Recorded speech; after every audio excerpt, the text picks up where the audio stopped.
Hey guys, so today we're doing 2.5 complex zeros of polynomials. So in section 2.4, we focused on finding the real zeros of polynomial function. So what about the non-real zeros, right? So when the discriminant, or the quadratic formula, right, is a negative number, so we don't have real zeros. But we have to keep in mind that they are part of our graph and we have to identify them, okay? So complex zeros, considering the polynomial of p of x equals x squared plus 1, the zeros up here are the solution. So what makes it true to x squared plus 1 equals 0? Or let's subtract the 1 over, you get x squared equals negative 1. But of course, to get x by itself, we would have to take the square root of both sides, and all of a sudden we have the square root of negative 1. So what we identify that as is I, which is an imaginary unit. Now, this should have come up in secondary 2, I think it was. So hopefully we can remember some stuff. And we're going to get a little bit more complicated with it this year. So let's keep in mind then, if I is the square root of negative 1, I squared would be negative 1. If c is a real number, with c being greater than or equal to 0, then the square root of negative c is the square root ci. So in other words, guys, if I had square root of negative 3, that would be square root of 3i. Now, I suggest actually that you put the I in front. The reason why I say that is you want to make sure that you're identifying that I is not under the square root. And sometimes with messy handwriting, that square root can go too far, and then it looks like the I is under there, but it's not. So if we put it in front, it might be a little bit easier. Okay. Of course, with an integer, it's going to be in the back, as you can see down here, but let's just keep that in mind. Okay, so we're going to do some basic operations. So subtracting, adding, kind of like just combine like terms type of thing. Subtraction, don't forget the biggest mistake is you do not distribute, so make sure you distribute to those two. So we get 1 minus 2i minus 3 minus 4i. Okay, now when I combine like terms, I'm going to go back up here. A complex number is a number in the form a plus bi. This is very important. I want your real term, which is a, and then plus bi, which is your imaginary. Okay, so your real comes first and then your imaginary.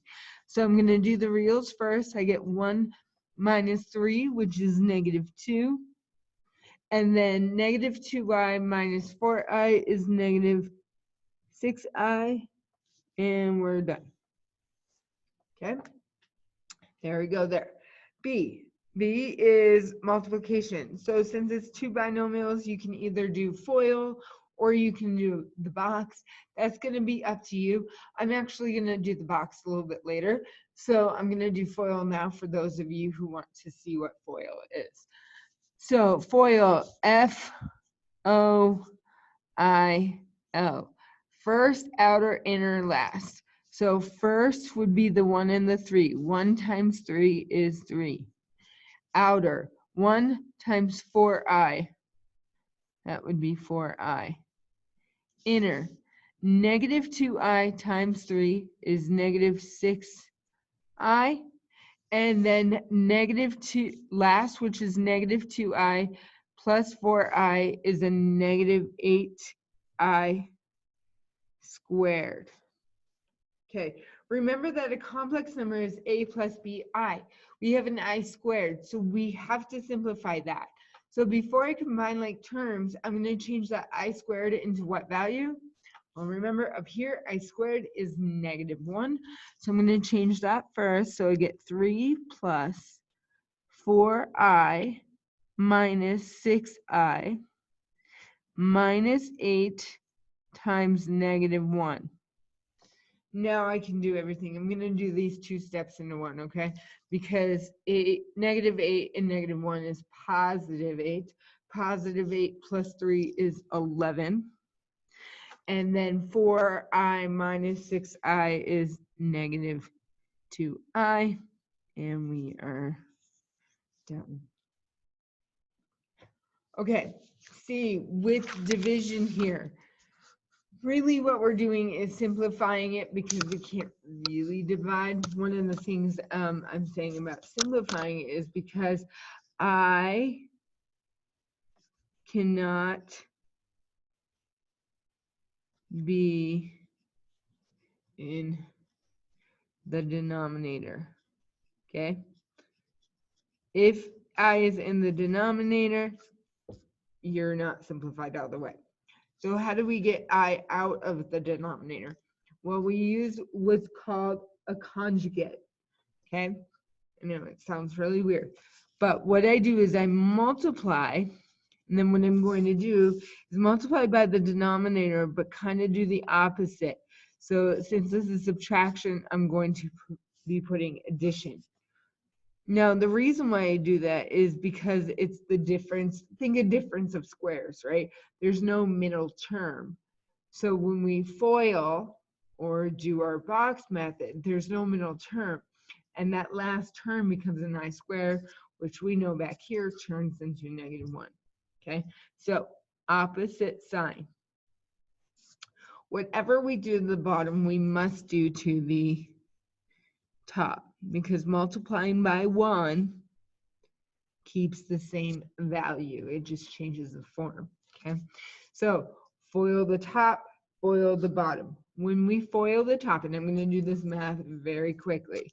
Okay, when we FOIL the top, we end up with 11 minus 2i. So you can do that on your own and make sure that you come out with that.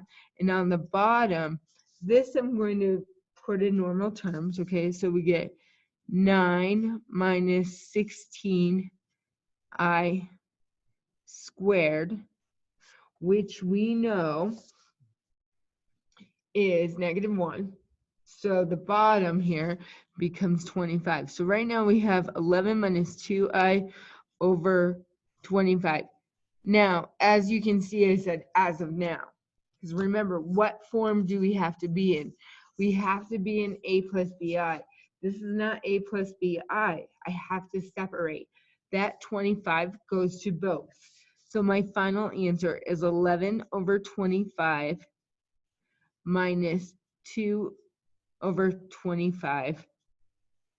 Okay? Be careful of your forms. All right. If you look at D and E, we want to make sure that you think about order. Okay? E is like a present right here. We have an inside and an outside. This we have just two things right next to each other. So what we want to do is simplify each thing separately and then multiply. Okay, so of course this is I square root of 3, and then it's multiplied by I square root of 12. But wait a second. Let's think about this. I times I is I squared. And when we multiply square roots, we multiply what's under the square root. 3 times 12 is 36. 36 is 6. And I squared is negative 1. So our answer is negative 6. Do not keep it in I squared, right? That is not simplified. That's a common mistake here. Now, I could have simplified this 12 first and then multiplied, but if you look ahead, like I looked ahead and said, ooh, 3 and 12 is 36, I'd rather do that because that's a perfect square. Otherwise, we could have said this is 2 square root of 3 and then multiplied out. Okay, think of order. So I'm going to put a little note here. Watch your order. Okay, so I have to do the inside first. Well, the inside, I get the square root. -3 times -12 is a positive 36, and the square root of 36 is 6. So see how you have to make sure you have the correct order. They came out with different answers here. Okay, F. And this is where I'm going to use my box, okay? Because this is multiplication and looks very, very complicated, right? So the first thing I'm going to do is distribute.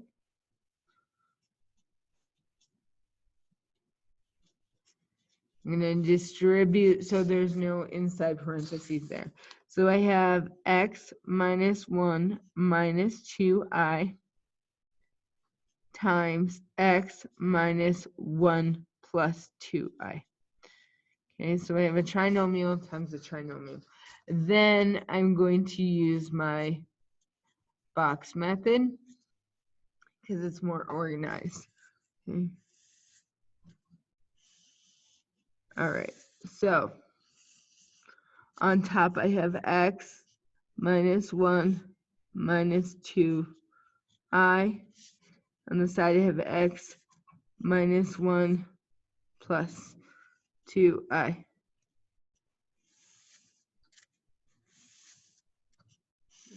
Right. All right, so x squared negative x negative 2xi negative x positive 1, be careful on there, positive 2i positive 2 xi negative 2i and then negative 4i squared. Watch your negatives and watch your variables. Okay, so right away what I'm going to look here is I'm going to say, okay, these two cancel and these two cancel. This becomes a -1. So when I write this out on the side, I'm going to combine like terms. So here I have a x squared, right there. I have two negative 2 x's. I have a +1 and a +4 here. And you see that? I have a +4 and +1 is 5. If you have to take more steps and write that out, do it, guys. The more steps you write out, the less mistakes you're going to make. Okay, there's that word conjugate. Okay, the conjugate of a complex number, a plus bi, is the number a minus bi. A commonly used notation for conjugate is a bar. Really, though, I've never seen it that way. Okay, zeros of polynomials. Okay, suppose we want to find the zeros of this quadratic. So what we're going to do, because it is not factorable, we can't multiply two things to get to 5 to add to 2. We're going to use the quadratic formula. So if you remember, the quadratic formula is actually x equals. So whatever we reduce to, those are your zeros. Okay, so we get -2 plus or minus the square root. Okay, it's -2 squared. So I'm just writing this out for you guys who don't remember the quadratic formula. So that way you can see where other numbers are. So -4 times a times c all over 2a, which is 1. All right, now we're going to simplify. So when I simplify that down, I get a +2 plus or minus the square root. And if you do that discriminant right now, you get -16 all over 2. All right, now we're going to simplify that imaginary number. We get 2 plus or minus 4i all over 2. We're going to separate and simplify more. So 2 over 2 is 1 plus or minus 4i over 2 is 2i, and those are our two zeros, or our complex zeros.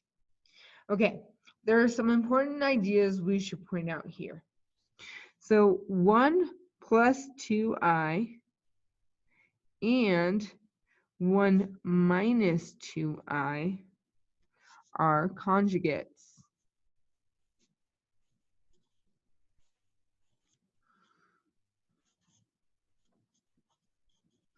So what you will find is that all non-real zeros will be complex conjugates. Now, what does that mean, guys? Well, you'll find as we move forward that if we know that we have one complex zero, we automatically know the other because they're supposed to be conjugates. You can't have one without the other, okay?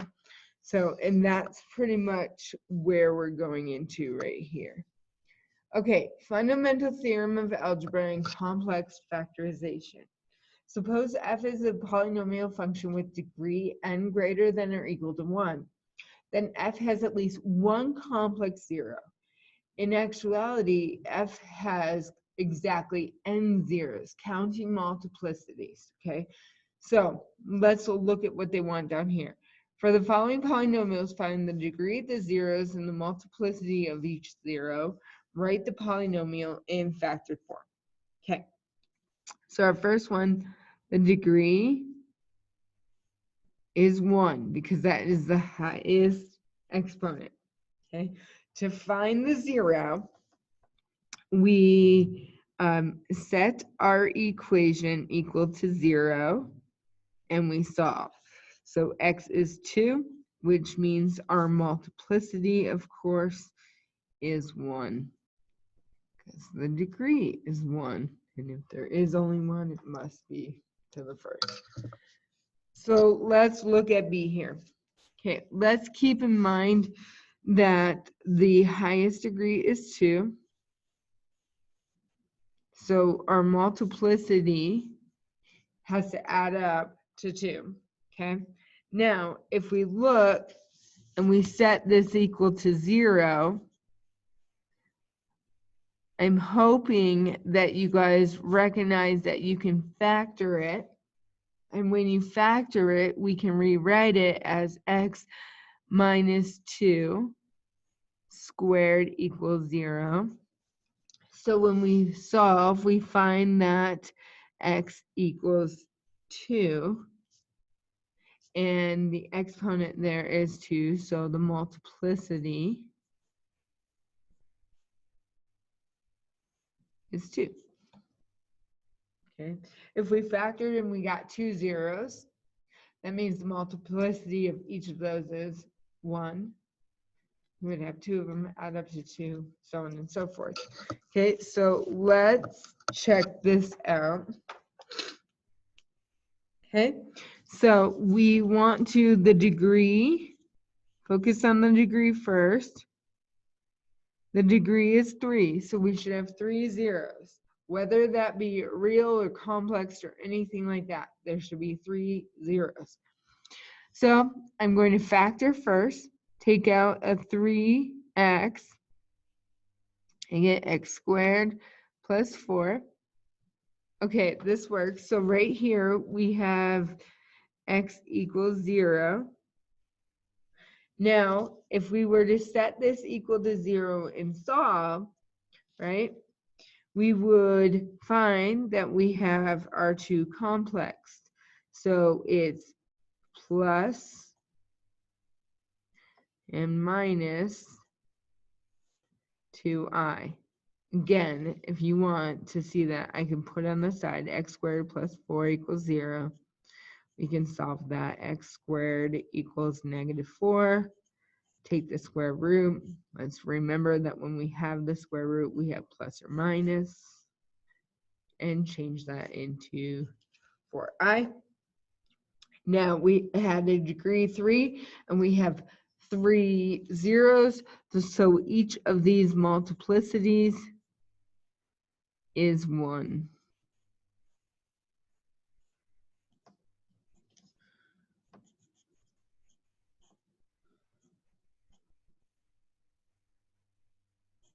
Okay. All right. So here's the other thing what I want to show you here, because there's one thing at the top that we didn't have to really do. It says write each polynomial factor form. So of course this is a factor form because we could factor it. This is in factor form already because it's only the multiplicity of 1, degree of 1. Here now we have to be able to multiply this in factor form. So now because of the fundamental theorem of algebra, we are able to take an unfactorable polynomial and actually put it in factored form. So here's how we do this. And of course I didn't leave myself much room, so I'm gonna do it right down here, guys.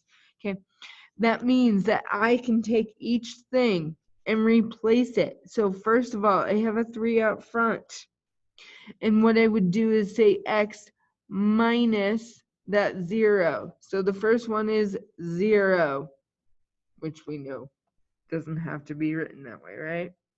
The second one, x minus, and our second one is 2i. Now I'm going to put it in parentheses just so you can see that I'm always in the form of x minus times x minus our third 0, which is a negative 2i. Okay, and that's what this meant up here.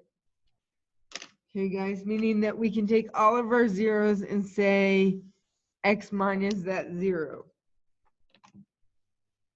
All right, let's try this one out. We know that the degree is 4, so we should have 4 zeros. So let's try factoring this out first.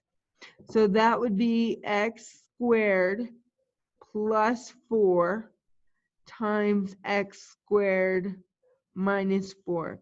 For those of you who want to know how I did that, I was pretending that this was x squared and we would have a difference of squares. So that's why I have a plus or minus 4. But it wasn't x times x. We're actually x to the 4th, which is x squared times x squared. Okay? Now, then we could factor that even more. We have x squared plus 4 times x minus 2x plus 2. Again, difference of squares. Okay, so right away we have our 2 zeros here. We have an x equals negative 2, x equals plus 2. Now, we have to factor this down even more. Again, we want x to the first to be totally factorable. Well, if we put that on the side, just like we did over here, so I'm going to use these answers so I don't waste room. That gives me the x equals 2i again and negative 2i. It's a degree 4. Did I get 4 zeros? 1, 2, 3, 4. All great. So everyone each has a multiplicity of 1. So that's great. 1, 2, 3, 4 or equal our degree. But now we have to put it in a totally new factored form. So our a value, of course, is 1 because there's nothing up front. So let me start with our real 0. So x minus 2. So that came from here. Because remember, subtract the actual 0. X minus negative 2. That came from this one. Then we have x minus that positive 2i and x minus that negative 2i. Okay, again, I am in the form x minus the 0. So that is why I'm using parentheses.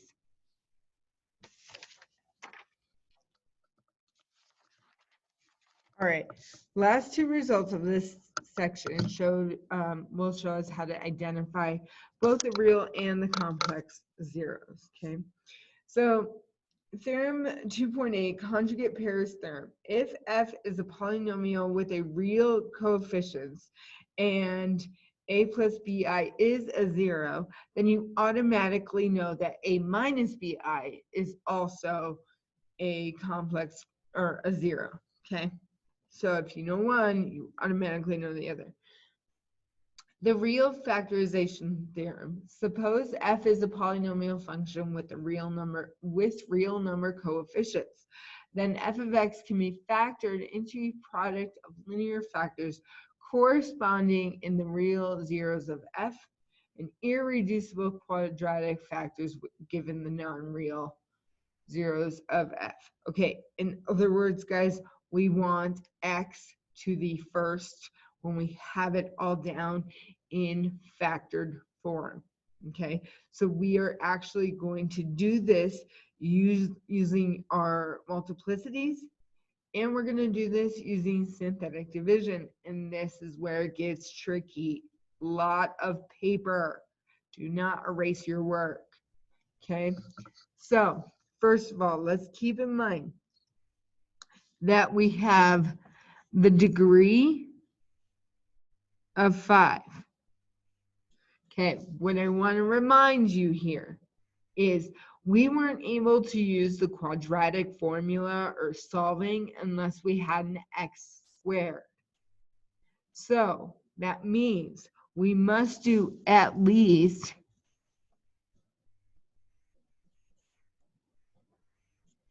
3 divisions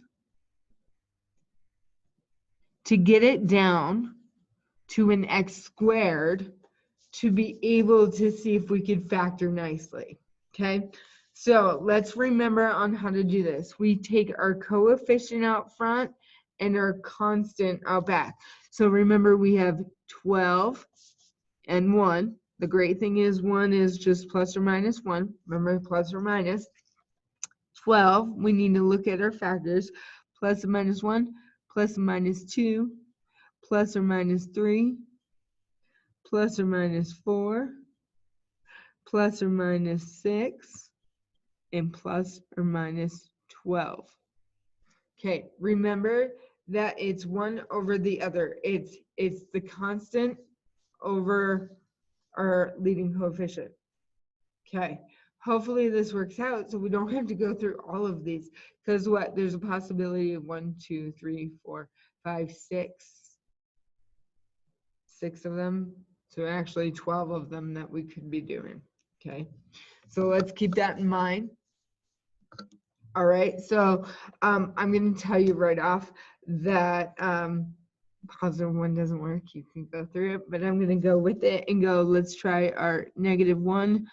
And remember how to do synthetic. We do our coefficients of 1, -3, 3, -5, 12. Okay, drop down. We have 1 multiply, so it's -1, add -4, multiply +4, add 7, multiply, add, multiply, and we get our actual factor. Okay, this is a factor because the remainder is 0. So I know, and think of opposite, x plus 1. What do we have to do though? We have to check for multiplicities, right? So I'm going to check it again with -1. Okay, 1, -4, 7, 12. Okay, drop down, 1, -1, -5, 5, 12.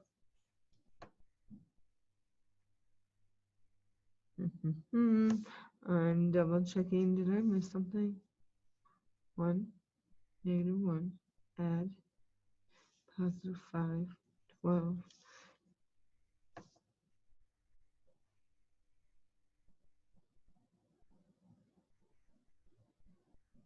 Did I miss something, guys? -12.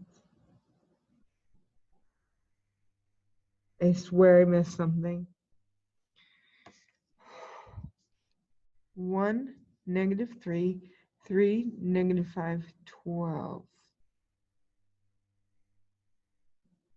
I good? It's funny, like I'm asking you for permission when you can't even respond to me. Okay, bring down -1, -4, +4, -7. That's it, -12, positive. Oh, I know, and many of you have done this. Did everyone see what I did? There is no x to the first. So, let me get this down here. Sorry, guys. I need to add in that 0 because that's for the x to the first. There is 0 x to the first. So that gives me my 12 here. So this is +12 when I add, come straight down, -12, and I get 0, so that works. What I need then to do is add that in here. There we go. Whew. Okay, so here I get -12, I get -24, I get +24, and as you can see, I do not get the remainder of 0, so I'm going to cross that out. So right now, all I know is the factor of x plus 1, and then I'm going to go to my 2's, and I find that actually +2 works. But I'm going to use these numbers: 1, -4, 7, -12, 12. Drop down. That is 2, -2, -4, 3, 6, -6, -12, and 0. So that works. Now remember, that is the opposite. So this is x minus 2.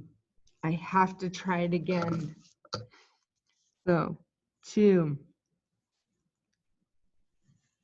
So I get 1, -2, 3, -6. Do you guys see how I'm using the coefficients from the one before? That way it gets smaller and smaller and smaller.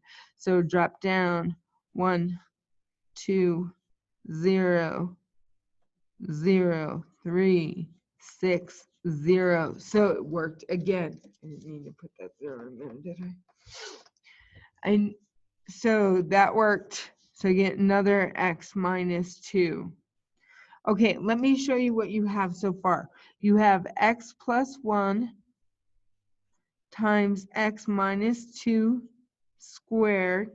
Now think of what this means. This is our constant, and this is x, and this is x squared.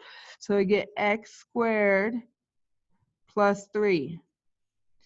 Now, it says that it wants x to the first, so I have to factor down this more. And now we know this is our complex zeros, right?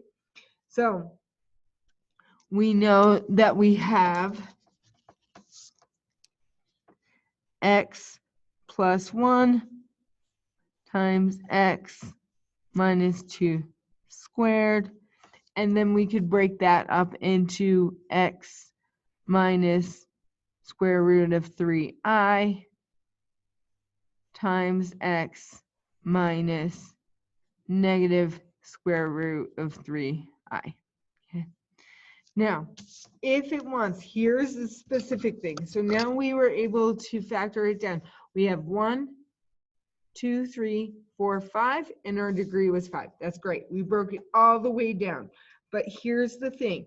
When it says a linear and irreducible quadratics, we actually can stop at this point. So be careful in your directions.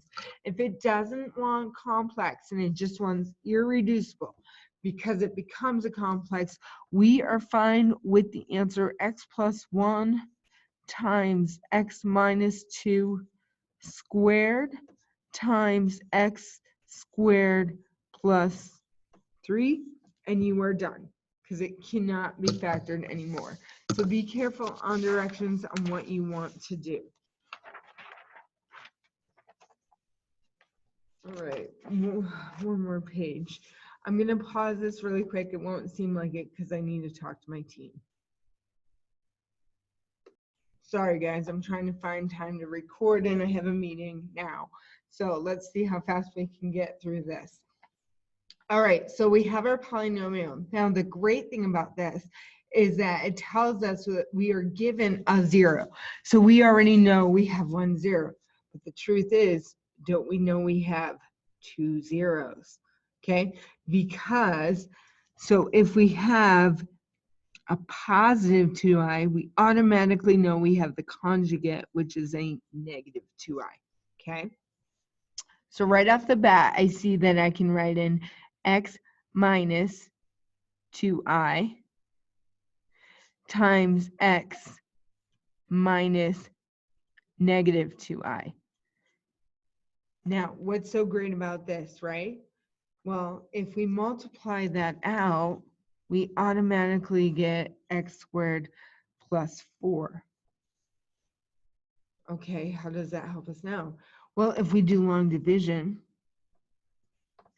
we are able to break down our stuff even more. So x squared plus 4, x to the 4th minus x cubed minus 2x squared minus 4x. Make sure this time, did I get all the exponents in there? I didn't skip any because I got to put that 0 in if needed. And then I can do long division. X squared times x squared is x to the 4th. So now multiply.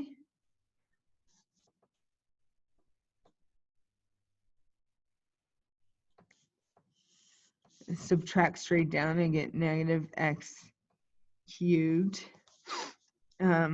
Subtract, right? Negative 6x squared. Okay, then what do we do? So how do I multiply negative x, right? So bring that down. So negative x cubed. And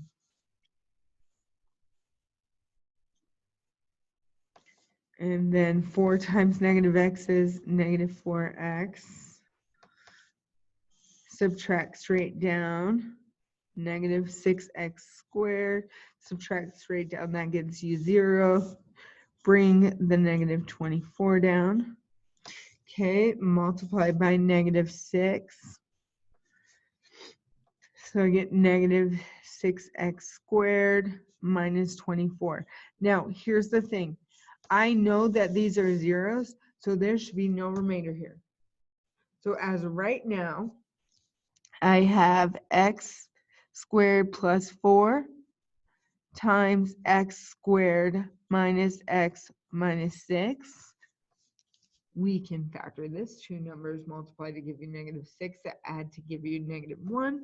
So we end up getting x squared plus 4 times x minus 3 times x plus 2. Okay? So 1, 2, 3, 4. 4 exponents, 4th degree. That means we need 4 zeros. So our zeros are 3, negative 2, and then of course our complex, which is 2i and negative 2i. Okay, but of course, if it's in linear and irreducible, we're going to have the answer of x squared plus 4 times x minus 3 x plus 2. Okay, make sure you know what the directions want, so we have our answer. All right, example 5, almost done, guys. Find a polynomial of the lowest degree that has integer coefficients and satisfies all the following criteria. The graph y of p touches but does not cross at the x-axis at 2 0. Okay, so let's talk about that. since we have this, that means it touches, which means it's an even. So if this is a 0, right, that means we have the factored form of x minus 2, right, because it's a 0. And since it touches, it's going to be an even. So since we want the lowest degree, we're going to do 2. That's how I know. Now we also know that since we have an x equals 3i, we also know we have an x equals negative 3i, since it is the conjugate. So right away, so far, I have this x minus 2 squared. I know I have this, sorry, x minus 3i and an x minus negative 3i.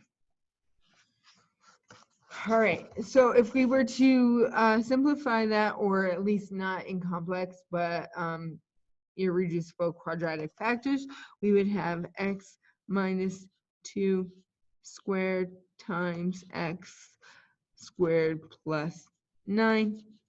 Again, if you need to do that a step further, you could do your box method. Here, they're going in the same direction. They're both facing down. So first of all, you know that it's an even function, which means the highest degree is an even value, and our a value is a negative, okay? So, and it says here, let's see, integer coefficients, doesn't say anything about that, but we know that it's going to be a negative. So let's make sure that we have an even degree. X squared and x squared is 4. Now we haven't, hold on one second. So a has to be a negative, so we're just going to put in a -1 because we don't know if it widens or narrows. So right now we have a -1 times x minus 2 squared times x squared plus 9. Now, sometimes in some answers, they want you to expand it, guys. So what I would do is just do your box method again, and you can expand that out. And if you were to do that yourself, you can compare with my answer. I got negative x to the 4th plus 4x cubed minus 3x squared plus 36x minus 36. Woo, awesome. Watch your little mistakes. I forgot that exponent, right? Terms that aren't there, you need to put them in. Watch your synthetic, watch your adding, and your multiplication. Good luck, guys.